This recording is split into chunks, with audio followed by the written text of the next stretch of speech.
বিসমিল্লাহির রহমানির রহিম। আল্লাহ তাআলা তার বান্দাদের যে কোনো বিষয়ে নিরাশ হতে নিষেধ করেছেন।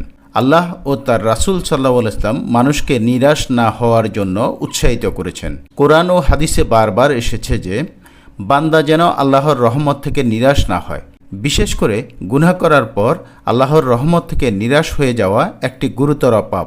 রাসূল সাল্লাল্লাহু আলাইহি ওয়াসাল্লাম বলেছেন, তোমরা আল্লাহর রহমত থেকে নিরাশ হইও না। নিশ্চয়ই কাফির সম্প্রদায় ছাড়া অন্য কেউ আল্লাহর রহমত থেকে নিরাশ হয় না।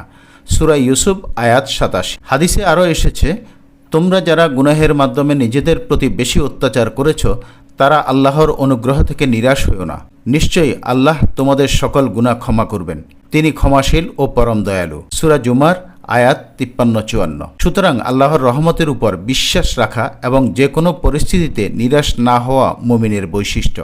যে কোনো পরিস্থিতিতে আমরা নিরাশ না হয়ে আল্লাহ তাআলার উপর ভরসা করব এবং আল্লাহ তাআলার কাছে চাইব এবং আল্লাহ তাআলার কাছে আশা করব। নিশ্চয়ই আল্লাহ তাআলা আমাদের খালি হাতে ফিরিয়ে দেবেন না। আল্লাহ তাআলা আমাদের তৌফিক দান করুন। আমিন সুম্মা আমিন।